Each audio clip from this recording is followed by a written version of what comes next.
The stalemate in the current Israeli-Palestinian peace negotiations pleases many cynics on both sides and raises serious doubts on the chances of the two sides ever reaching any final status agreement they can sell to their public.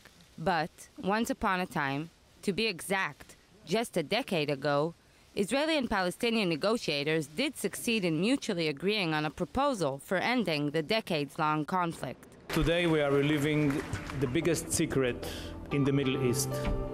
Peace between Israelis and Palestinians is feasible.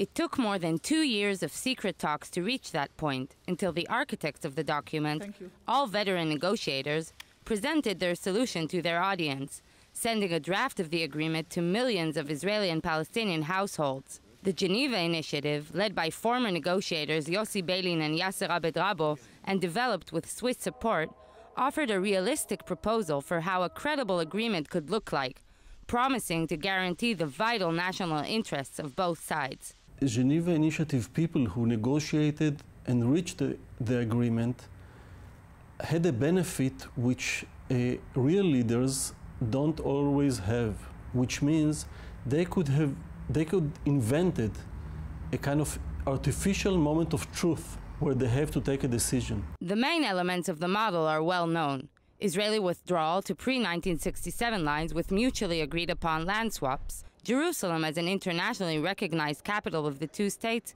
and a compensation-based settlement to the problem of the refugees. Even though it was drafted by prominent political and military figures and won broad international support, the agreement came under heavy criticism by both the Israeli and the Palestinian publics. The vast concessions it required of Israel were denounced by the political right, and Palestinian hardliners slammed giving up the right of return. So the agreement never succeeded in gaining an official standing. Unfortunately, our model was not adopted yet by the decision makers. But I believe that when you ask an Israeli or a Palestinian how the agreement will look like, they will describe something very similar. In the past 10 years, the Geneva NGOs have been focusing on grassroots work on both sides, aiming to build wide public support for the compromises required to reach a two-state solution, and conveying the message that there is a partner on the other side. I appreciate very much what the Geneva group did, simply because they proved there is a partner in Israel and there is a partner in Palestine.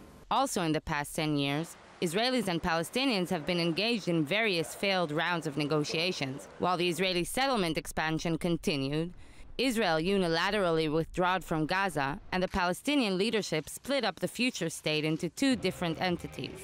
In that respect, parts of the original Geneva proposal have become irrelevant, and its 10th birthday, in many ways, is a bitter celebration.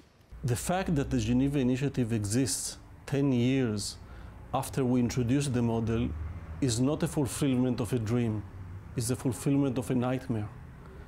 We don't want to keep this organization, but we have no other choice. Nobody came with a better alternative. The Geneva Accord is one of many benchmarks in the ongoing failed search for a solution. Maybe they are dreamers, but they vow to continue to promote the notion that there is a plan and partners, so thus there is hope.